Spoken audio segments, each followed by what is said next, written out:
Voici le point culminant de cette cérémonie, le discours solennel de clôture très attendu du président national du Parti camerounais pour la réconciliation nationale PCRN, l'honorable Cabral Libby.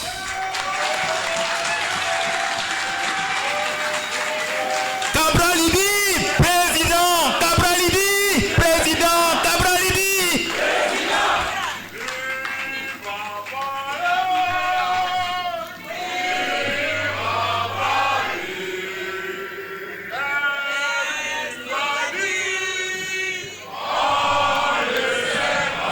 Asseyez-vous déjà.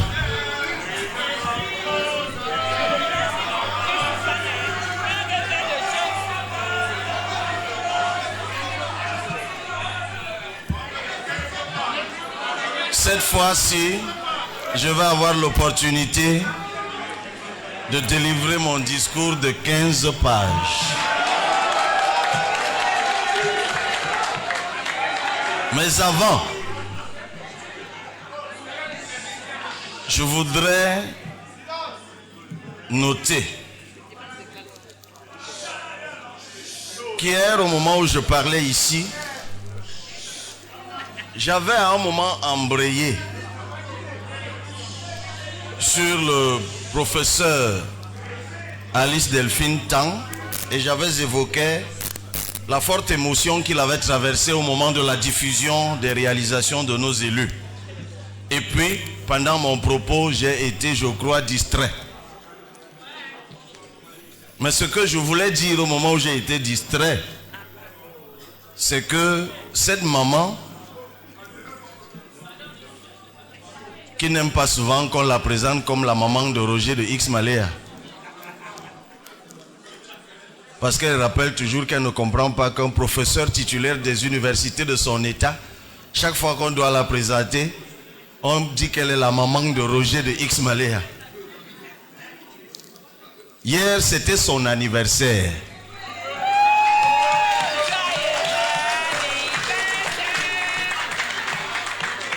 Est-ce que la maman peut se lever? Attendez. Un autre camarade est venu me menacer tout à l'heure. Carrément, hein? Il m'a dit, président, tu souhaites souvent joyeux anniversaire aux autres. Aujourd'hui, c'est mon anniversaire. Ce camarade nous vient de la commune de Menganga. Tout le monde, tous ceux qui ont été au congrès de Ngaoundéré le connaissent très bien. Il s'agit du camarade Ariel Komnan.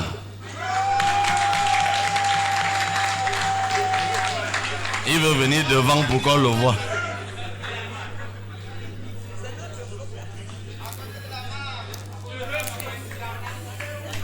L'histoire veut que les deux soient enseignants. La maman à l'université et lui au lycée. Maintenant, vous pouvez donc chanter joyeux anniversaire si vous voulez.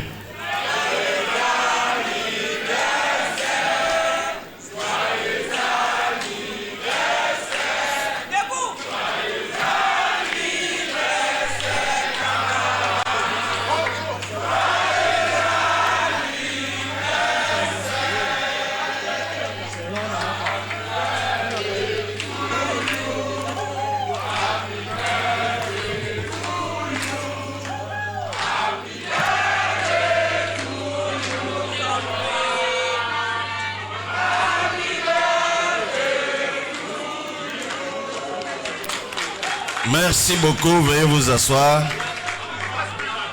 Chers camarades, nous arrivons au terme de notre congrès, le deuxième congrès ordinaire du Parti camerounais pour la réconciliation nationale. Du fond du cœur, je vous dis merci. Je l'ai dit hier à l'entame, je le dis à nouveau aujourd'hui.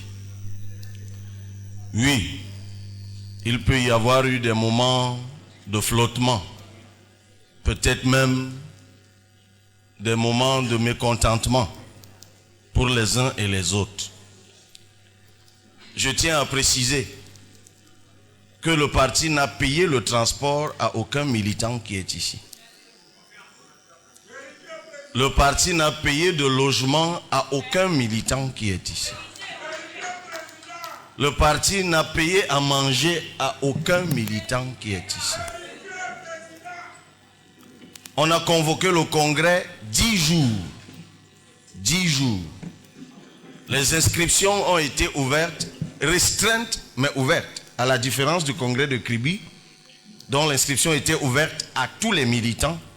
Cette fois, nous avons voulu rester collés au texte du parti, dont seuls les membres du comité directeur et les membres des bureaux des démembrements du parti, comme l'indiquent nos statuts, étaient invités à s'inscrire.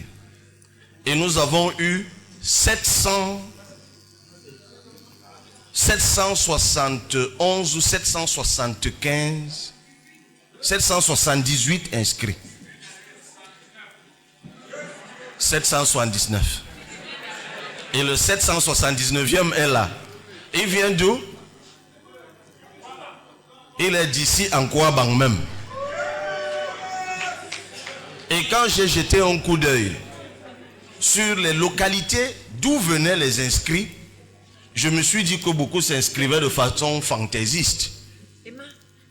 Parce que lorsqu'on sait la distance qu'il faut parcourir, partant de Mokolo, partant de Moulvoudaï, partant de Gidigis, de Digilao, tiens. Je parle surtout de ce côté-là, parce que bon, il y a des camarades de Bafoussam, de Manjou, c'est Abertois, ainsi de suite. Je me suis dit, beaucoup s'inscrivaient juste comme ça. Mais le comité d'organisation a quand même disposé 700, je crois 80 sièges dans cette salle. Ce qui a d'ailleurs fait que, comme évidemment, on pouvait le soupçonner, le courant nous a fait défaut dès l'entame du congrès, et qu'il ne fallait donc travailler qu'avec le groupe électrogène, la qualité de l'électricité étant donc quelque peu défaillante, ça a provoqué des moments de chaleur dans la salle. Mais au moment où le comité d'organisation disposait les 780 sièges, on se disait, bon, ça va, ces chaises ne seront pas occupées. Mais curieusement, pratiquement tous ceux qui se sont inscrits au congrès ont fait le déplacement. Vraiment, bravo à vous.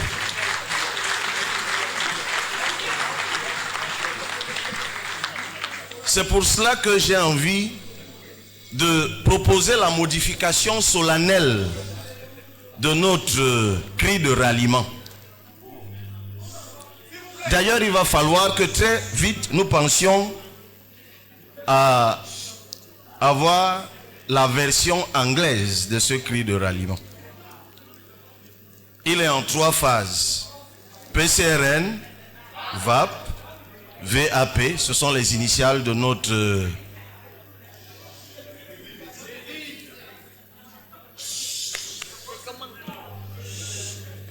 Qu'est-ce qu'il y a?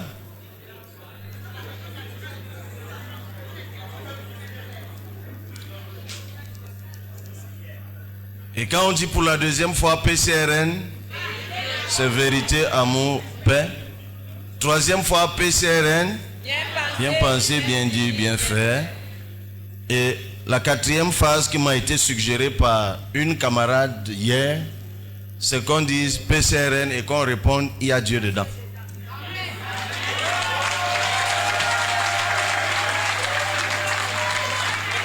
Donc, on va inaugurer ensemble. PCRN. PCRN. PCRN. PCRN. Ça donne, ça donne. Je crois que ça donne. Ça donne tellement qu'on va le faire une dernière fois et debout. Oui, c'est ce qu'on s'apprête à faire. On y va. PCRN. PCRN. PCRN. PCRN. PCRN. Ladies and gentlemen, Cameroon is going through a pivotal period. The challenges are immense. The wounds are deep. The emergencies are numerous, but our commitment is unwavering. Our faith in this country is total, and our ambition is clear to reconcile Cameroonians with politics, with the state, with their future. Ensemble, chers camarades, nous devons redonner la dignité au peuple camerounais. Les pays pauvres sont pauvres parce que ceux qui les dirigent prennent des décisions créatrices de pauvreté. La pauvreté n'est pas une fatalité. Elle est le résultat de politiques mal pensées, d'inégalités accumulées, de promesses non tenues. Elle est la conséquence d'un système qui, depuis trop longtemps, abandonne les plus faibles et protège les plus forts. Aujourd'hui, plus de 60% des Camerounais, ça n'en donne pas l'impression, vivent en dessous du seuil de pauvreté. Dans nos campagnes, dans nos quartiers populaires, dans nos bourgades oubliées, des millions de femmes, d'hommes et d'enfants luttent chaque jour, non pas pour vivre, mais pour survivre. C'est inacceptable, c'est indigne et c'est révoltant. Le PCRN refuse la résignation. Nous refusons qu'un enfant aille à l'école le ventre vide. Nous refusons qu'une mère accouche sur une natte, faute de moyens. Nous refusons qu'un jeune diplômé reste à la maison pendant que les marchés publics sont confisqués par une poignée. C'est pourquoi nous proposons une politique audacieuse de lutte contre la pauvreté, fondée sur 3 piliers: le travail, la solidarité et la dignité. Oui, nous pouvons créer de la richesse autrement. La pauvreté ne se combat pas seulement par des discours. Elle se combat par une économie inclusive, où chaque Camerounais a une place, une chance, une opportunité. Nous le démontrons par des initiatives entrepreneuriales de nos élus qui ont été diffusées ici pendant le congrès et pour lesquelles je vous prie une fois de plus d'applaudir.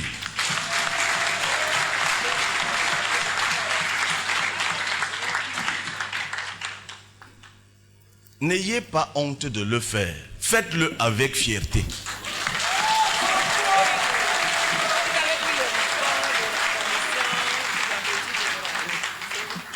On peut dire ce qu'on veut des élus du PCRN.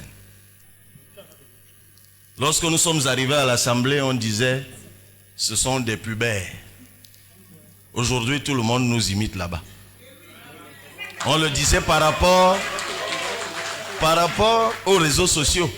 Parce que nous, lorsque nous sommes arrivés à l'Assemblée, convaincus, et c'est toujours le cas que c'est le peuple qui nous y avait mandaté, nous avons jugé utile de diffuser presque en direct tout ce que nous faisions à l'Assemblée. Et au début, les autres disaient, c'est la puberté parlementaire qui les dérange. Aujourd'hui, la puberté a gagné tout le monde. On peut dire ce qu'on veut de nos communes dans le contexte camerounais, le contexte de la décentralisation camerounaise. On peut dire ce qu'on veut. Les maires qu'on a trouvés ont commencé à demander des conseils aux maires que nous avons élus.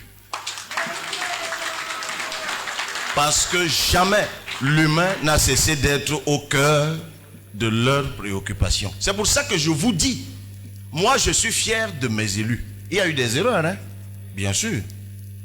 Ce sont des êtres humains, moi en tête, parce que je suis moi-même un élu. Mais le PCRN, la base du PCRN que vous représentez ici, peut se bomber le torse et être fier de ses élus, de sa première cuvée. d'élus. L'histoire le retiendra. Il y en aura d'autres à partir de l'an prochain. Mais c'était la première cuvée et elle devait montrer la voie, cette première cuvée. Même le fait que vous voyez certains partis adverses débaucher les nôtres, pourquoi ils ne débauchent que chez nous? Espérons que là où ils vont, ils resteront comme ils étaient. Vous savez, le problème avec le fer à repasser, c'est que on peut couper le courant, vous continuez à repasser. Entre le moment où vous vous rendez compte que le fer ne repasse plus et le moment où on a coupé le courant, il y a un moment. Donc ceux qui acceptent de se débrancher peuvent toujours repasser. Mais on verra jusqu'à quand.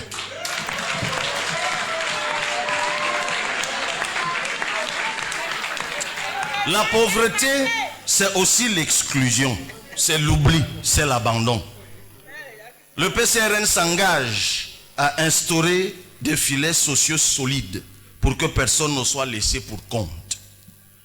Nous instaurerons une allocation minimale de solidarité pour les familles les plus pauvres.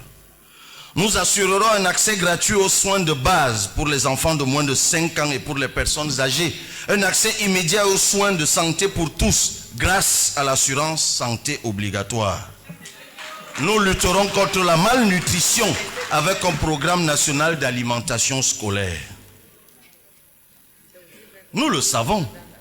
On ne peut pas combattre la pauvreté sans justice. La justice sociale, la justice fiscale. Le vice-président Patrick Owona, préfacier de l'ouvrage, ce que j'ai vu, beaucoup ne font pas souvent le lien, le rappelait tout à l'heure. La justice territoriale. La sécurité à l'abri du droit est l'un des facteurs majeurs de développement. Elle est mesurable par l'état de la justice. Notre camarade Somoafo, qui est avocat à 6000 km d'ici, peut l'attester. Notre système judiciaire doit donc permettre aux personnes physiques et morales de se sentir protégées. Trop de ressources sont concentrées dans quelques mains, dans quelques villes, dans quelques clans. Le PCRN réformera le système de fiscalité pour qu'il soit plus progressif, plus juste, plus favorable à ceux qui produisent vraiment.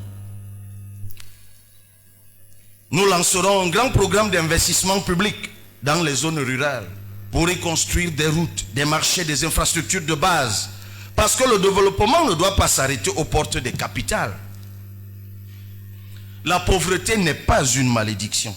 C'est un combat, c'est une bataille. Et ensemble, chers camarades, si le peuple nous fait confiance, nous la gagnerons. Nous la gagnerons avec une économie au service du peuple. Nous la gagnerons avec un État qui protège, qui accompagne, qui élève et qui libère les énergies. Nous la gagnerons avec la solidarité comme moteur et la justice comme boussole. Cameroonians, dear delegates, I say to you in all seriousness, no nation can develop sustainably without a strong, equitable education that is adapted to the times. Today in Cameroon, our education system is sick, it is tired, it is outdated. The text governing the 6th grade entrance exam dates back to the 70s. C'est bien de le rappeler en français. Le texte qui régit encore le concours d'entrée en 6e aujourd'hui au Cameroun date des années 1970. Avec 2 épreuves qui n'ont rien à voir avec ce que les enfants ont appris tout au long de l'année. C'est à se demander ce qu'on évalue. C'est pour cela que nous disons qu'il faut décoloniser notre système éducatif. Parce que l'un des traits de perpétuation de la colonisation, c'est ce concours d'entrée en 6e. étude de texte en français. In our villages, children still walk miles to reach a school with no benches, no roof, and sometimes no teachers. Il y a quelques jours encore, nous nous sommes arrêtés. Jacques est là dans la salle. Dans la commune de Bibémi, Jacques est là. Lorsque nous sommes allés faire un don pour reconstruire le bâtiment dans le village Mafale. C'était bien cela. Et nous nous sommes assis dans un semblant de salle de classe avec comme banc, les bancs, c'était des racines d'arbres. In our cities, overcrowded classrooms, underpaid teachers, curricula ill-suited to the realities of the job market. In our universities, brilliant, creative, enthusiastic young people who nevertheless end up off the sidewalk, desolate, forgotten. We can no longer accept this. The Cameroonian Party for National Reconciliation wants an educational revolution. A revolution that doesn't just build classrooms, but profoundly transforms the way to teach, learn, train, and prepare for the future. We need to decolonize our education system. We deserve free, compulsory education for all. We will make free and truly compulsory elementary school a concrete reality, not just a slogan. Every Cameroonian child, whatever his or her village, name or origin, will have the right to a quality education from the earliest age. This means training more teachers, paying them with dignity, and offering them respectable working conditions. Nous voulons une école qui prépare à la vie, pas seulement aux examens. Le système éducatif camerounais est encore trop tourné vers la théorie, la récitation, les diplômes. Mais ce dont notre jeunesse a besoin, c'est de compétences pratiques, de créativité, d'esprit d'entreprise. Nous allons réformer l'enseignement technique et professionnel pour le reconnecter aux réalités économiques, agriculture moderne, numérique, énergie, artisanat, gestion de projets. Nous créerons des centres de formation pour apprentissage dans toutes les régions, en partenariat avec le secteur privé. Parce que former un jeune à un métier, c'est lui donner une arme contre la pauvreté. Parce que donner une compétence, c'est créer une autonomie.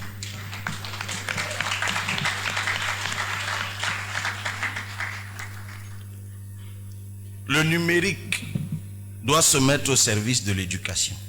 Aujourd'hui, un enfant avec un smartphone et une connexion peut accéder à l'information du monde entier. Pourquoi alors nos écoles restent-elles si déconnectées, si fermées, si analogiques?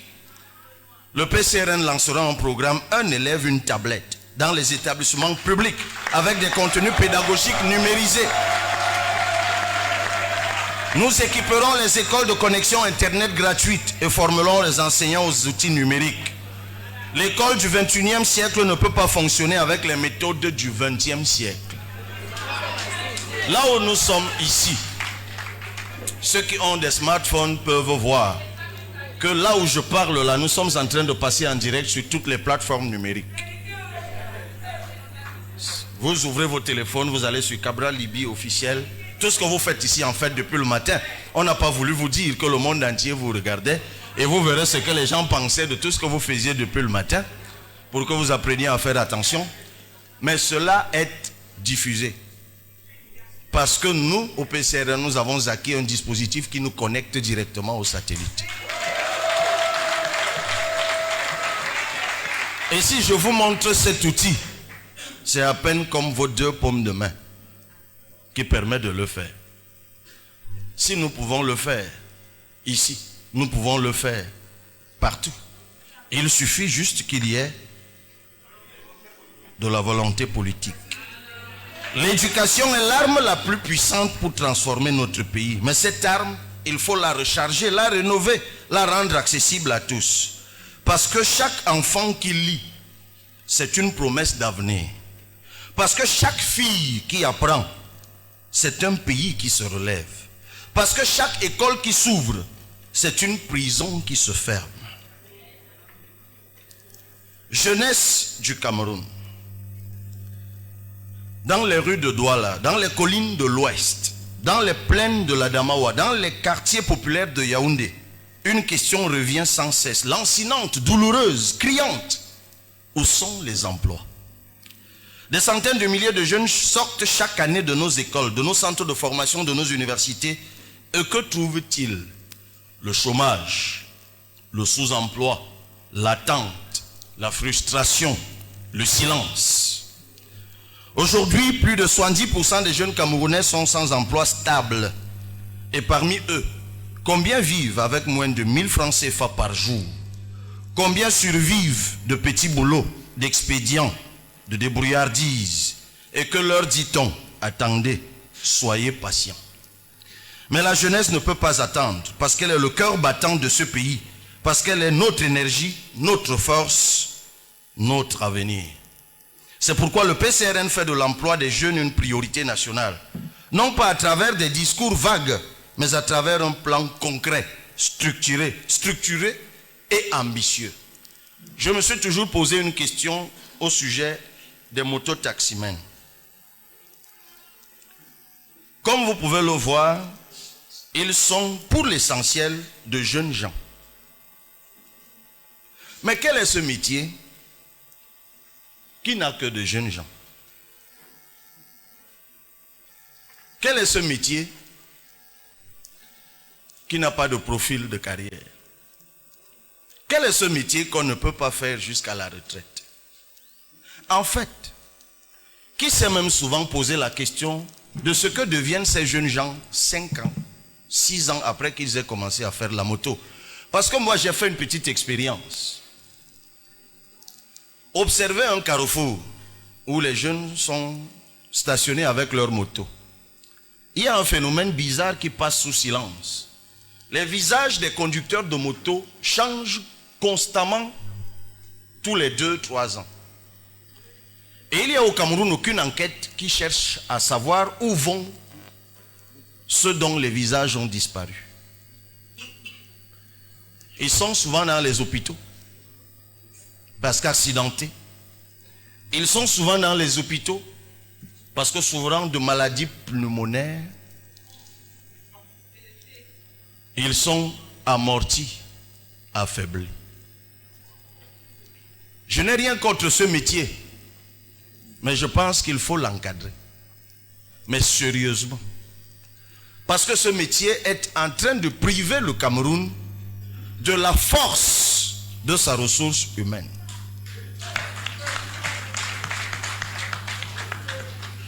Ce métier, il faut l'accompagner, il faut l'encadrer. J'ai d'ailleurs entrepris, dans le cadre de la campagne présidentielle, d'organiser partout où j'irai désormais des réunions avec les mototaximens pour discuter avec eux de comment il faut encadrer leur métier. Récemment à Garoua, j'ai découvert un phénomène dont on parle peu. De la criminalité sur les jeunes qui conduisent des motos. Dans cette ville, il ne se passe plus 2 ou 3 jours sans que vous n'entendiez qu'on a tué un jeune, on lui a arraché sa moto, qu'on a écrasé sa tête avec un coup de je ne sais quoi pour lui arracher sa moto. Ils sont en proie à tout finalement, à la maladie, à la criminalité. Mais c'est notre jeunesse. Il ne faut pas seulement les mobiliser pour les campagnes électorales. Il faut aussi s'occuper d'eux. C'est ça l'État qui protège.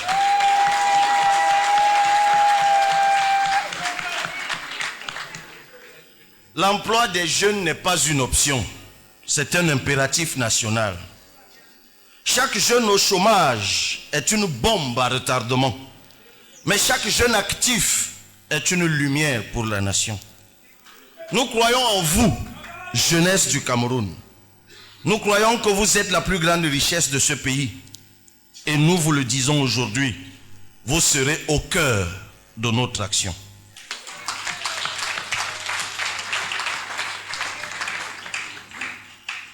Dans ce que j'ai vu, notamment le chapitre sur la protection sociale, vous verrez le titre sur la place des aînés. La place des aînés. C'est dans l'ouvrage. Je ne l'improvise pas dans le discours. Nous sommes en fait dans quel pays? C'est un avatar de la colonisation, mais c'est un avatar quand même. Nous vivons tous les jours comme si le Cameroun recommençait à zéro. L'une des causes de cela, c'est l'entreprise d'effacement de la mémoire. Parce qu'il fallait faire oublier ceux qui se sont battus pour que nous soyons ce que nous sommes aujourd'hui. Nous nous sommes inculqués cela comme comportement. Lorsqu'on évoque la place du président Ahidjo et l'absence de sa dépouille au Cameroun, il y en a qui estiment que c'est un sujet superflu. Mais curieusement, parmi ceux qui estiment que c'est un sujet superflu, il y en a qui veulent qu'un jour, lorsqu'ils ne seront plus là, qu'ils soient honorés. Ben, comme dit l'adage, ce que vous voulez qu'on vous fasse, faites-le aux autres. Parce que la jeunesse dont je viens de parler a besoin de lieux de ressourcement. Ceux qui sont allés dans les pays que nous admirons savent que partout là-bas, il y a des lieux de mémoire. Les rues sont les noms des rues sont des rappels mémoire. Les places publiques sont des rappels mémoire. Des places publiques sont des rappels mémoire. Pour rappeler aux nouvelles générations qu'avant vous, il y a eu des gens. Et il repose sur vous la responsabilité de perpétuer ce que vous avez trouvé et même de l'améliorer. Mais nous sommes dans un pays où, parce que le système est comme il est, nous coupons nous-mêmes le pont qui doit nous relier aux sources de ressourcement. C'est pour cela que dans la société africaine, l'aîné a toujours eu une place particulière. Pourquoi le vieux est seulement sorcier? Pourquoi doit-on stigmatiser la vieillesse? Pourtant, et Dieu seul sait, que si nous avons la chance encore aujourd'hui d'avoir des vieux, saisissons-la. Parce que ceux des générations d'aujourd'hui, quand ils seront vieux,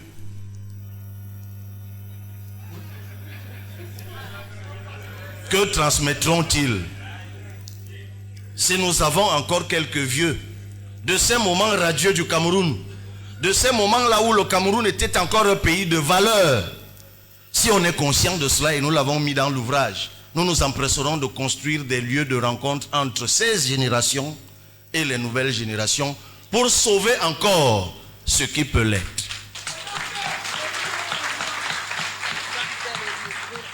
Quant à vous, chers compatriotes de la diaspora, vous êtes, selon les chiffres officiels, plus de 5 millions d'âmes. Vous êtes pour le PCRN un levier de création de richesses.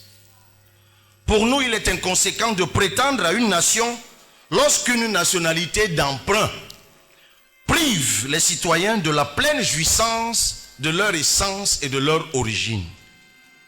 Il faut donc réviser le code de la nationalité pour instaurer non pas la binationalité, mais la plurinationalité. Notre diaspora à plus d'un titre n'est pas un danger, mais une opportunité. D'ailleurs, ceux qui sont venus à ce congrès de la diaspora, ils ne sont pas très nombreux, mais vous avez vu ce qu'ils ont pu apporter comme fraîcheur et comme innovation et comme action durant ce congrès. Une fois de plus, applaudissons encore le sacrifice qui est le leur.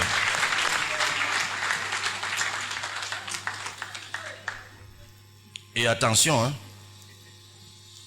c'est parce que je ne vous ai pas dit qui ils sont vraiment. Je préfère même ne pas vous dire. Parce que souvent quand j'arrive là-bas, c'est là que je comprends que oui, je suis leur président. Mais c'est des gens. Parce que voir des Camerounais qui en Italie, qui en France, occuper les fonctions qu'ils occupent dans les entreprises qui les emploient, occuper la place qu'ils occupent dans ces pays étrangers où ils se trouvent. Nous avons la chance au PCRN d'avoir de la ressource humaine de qualité. Cela vaut pour eux, cela vaut pour vous qui êtes sur place ici.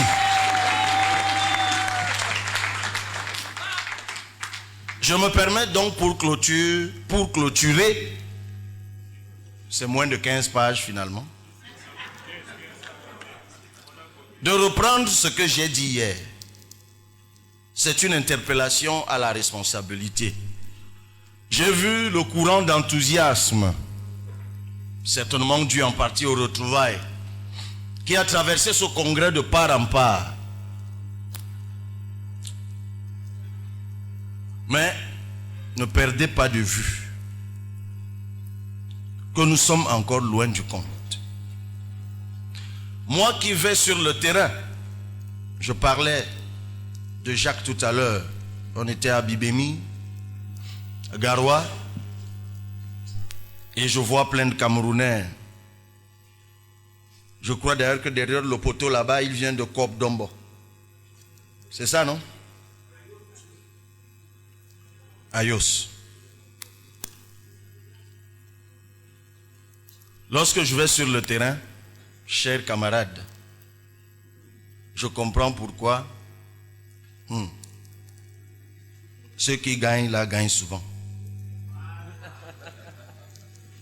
Ils sont seuls là-bas et ils font là-bas ce qu'ils veulent. C'est pour cela que vous m'avez vu tenir un propos hier un peu dur en réponse à ce que je considère comme le discours d'impuissance apprise. Ceux qui vous disent que nous ne pouvons pas gagner vous mentent. C'est un grossier mensonge.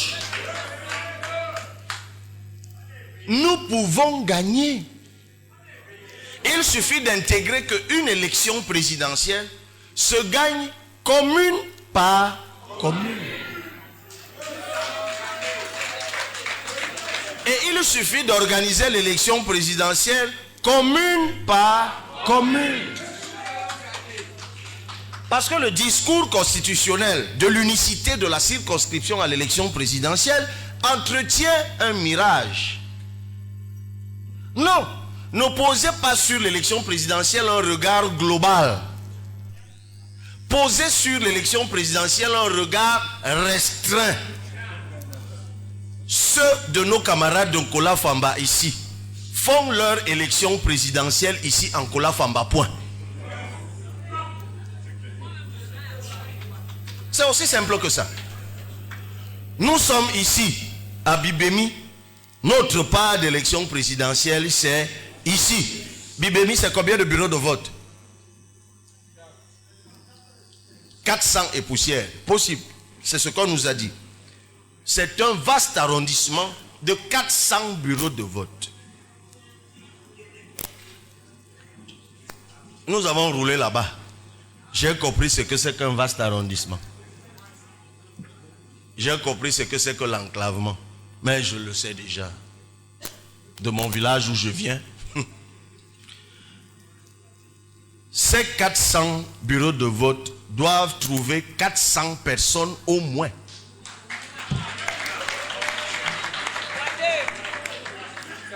Qu'on ne vous raconte pas des histoires. Si vous êtes dans un bureau de vote, il n'y aura pas de fraude là. Si vous êtes là de 8h à 18h, il n'y aura pas de fraude. Et lorsque vous aurez surveillé dans votre bureau de vote, prenez votre PV et ramenez-le. C'est tout ce que vous aurez à faire. Si vous n'êtes pas capable de le faire, ne trouvez pas des prétextes. Je rappelais ici hier que ni John Frundi a gagné en 1992 selon certains disent, sans tout ce que nous avons aujourd'hui. C'était l'engagement populaire. J'aime toujours rappeler ce moment de 2018 où un camarade m'a ramené un PV de son propre bureau de vote où j'avais dit 0%. Et quand je lui ai dit que même toi, c'est là qu'il a sursauté que Eke. Mais à votre avis, qu'est-ce qui s'est passé? C'est qu'il a pris l'argent et il a signé un faux PV quelque part qu'il nous a ramené. Alors, ce gars qui prend de l'argent pour un faux PV, c'est un gars de l'ECAM? C'est pas un gars qui dit qu'il me représente? C'est l'adversaire? Tu prends 2000 pour ta propre vie. Tu es ta propre vie. Après tu vas au bar. Quand tu bois le vin avec ces 2000, tu dis le pays doit changer. Oui, ça me rappelle toujours ce camarade qui a failli être lynché par les nôtres dans la commune de Pouma en 2020. On lui a dit de ramener mon bulletin de vote pour 5000. Finalement, on lui en a donné 2. Et il arrive au bar député, il dit vraiment ces gens, plus jamais. Ils m'ont promis 5000, ils m'ont donné que 2000. Des bandits comme ça. Malheureusement pour lui, les camarades étaient assis là. Ils lui disent que tu parles de quoi? Donc, sors comme tu es entré. Voilà la réalité. Oui. Quand Elekam nous dit que tu as gagné à tel endroit, Elekam est correct. Quand Elekam nous dit que tu n'as pas gagné à tel endroit, non, là-bas, Elekam est faux. Est-ce que là où Elekam dit que tu as perdu, toi-même tu y étais? C'est pour ça que même le discours selon lequel, moi je suis juriste, on vous dit, seul le PV d'Elekam fait foi. Qu'est-ce que cela sous-entend quand les gens invoquent cela dans l'espace public? C'est que dans la commune de Nkola Famba ici, il y a, disons, 10 bureaux de vote. Le PCRN est présent dans les 10 bureaux de vote. Les 10 représentants du PCRN signent les PV au soir de l'élection. Ils ramènent les 10 PV et nous additionnons, nous voyons que nous avons gagné. Je rappelle que le même PV que nous avons, les autres partis politiques qui sont dans le bureau de vote l'ont, puisque c'est fait à l'identique, et Elekam aussi a le PV. Ils sous-entendent donc que Elekam, avec son seul PV, peut déclarer que nous avons perdu, alors que nous avons la preuve que nous avons gagné. Moi, tout ce que je demande, c'est qu'on me montre un seul endroit où on a gagné l'élection, on a la preuve qu'on a gagné l'élection, et Elekam a dit le contraire. Tout ça, c'est le discours d'impuissance apprise. Le maire, le docteur Batum, Robert Batum, qui est ici, je me souviens encore du jour de l'élection en 2020. Il m'appelle, il me dit, président, le niveau de fraude qu'il y a dans ma commune, même Al Capone n'a pas encore atteint ce niveau. Je lui ai dit, monsieur le maire, tu vois comme on est là. Chacun de nous est candidat. Moi-même, je me bats. Donc là-bas où tu es là-bas, tu es habillé comment? Va porter un jean et de grosses chaussures. Tu cherches 3 gars redoutés dans le coin. Tu entres dans un bureau de vote, tu trouves un type suspect. Avant de lui poser des questions, tu le mets d'abord dehors. 2 heures après, c'est le commandant qui m'appelait que arrête ton maire. J'ai dit là, non, arrête ton candidat, il n'était pas encore maire. Il me dit arrête ton candidat, j'ai dit là. Monsieur le maire, tu as gagné avec 53%.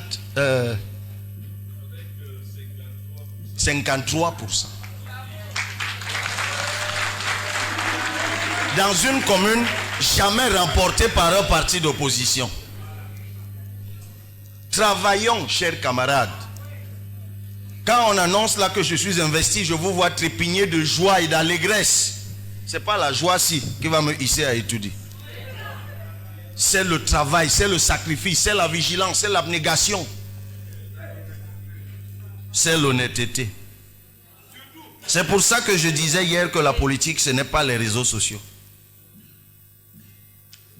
Mais je suis confiant en vous. Je sais que vous voulez la victoire. Sachez que moi aussi, je veux la victoire.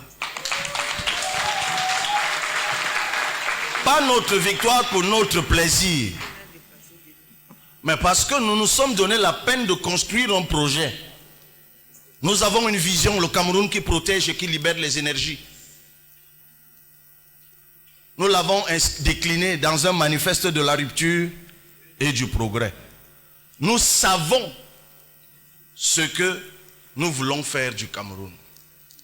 Ma prière est que l'Éternel, notre Dieu, notre Seigneur, nous donne la force, nous donne la santé, nous donne l'intelligence, nous donne le courage, nous donne les moyens, qu'il ouvre les écluses des cieux, touche les cœurs de ceux qui en ont, pour qu'ils nous aident, parce qu'il faut des moyens aussi.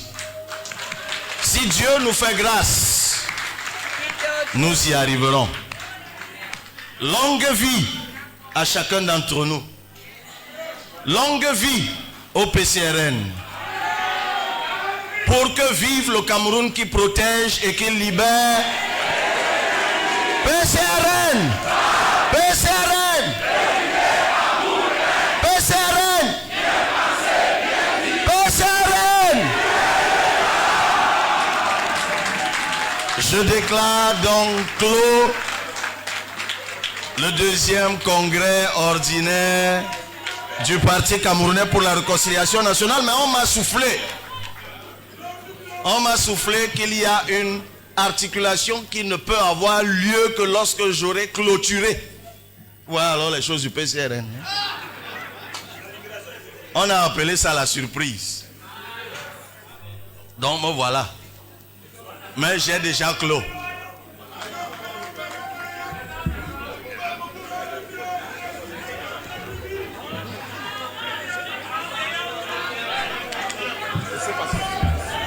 Alors, je vais prier nos deux pères fondateurs de se lever.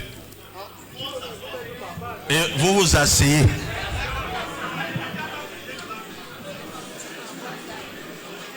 Papa, levez-vous. Approchez, s'il vous plaît.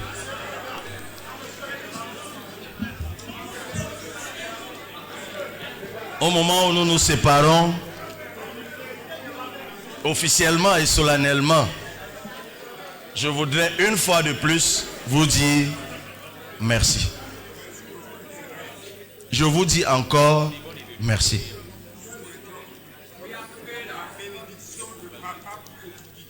Merci mon père. On ne se connaissait pas avant. Vous n'êtes pas les amis de mes parents. Vous n'êtes pas originaire de la région ou de mon département ou de ma commune. Peut-être c'est Dieu qui vous a parlé. Peut-être avez-vous, bref, dans tous les cas, Dieu vous a utilisé et moi je vous dis merci. Permettez-moi seulement au moment où on va se séparer de vous embrasser devant les camarades.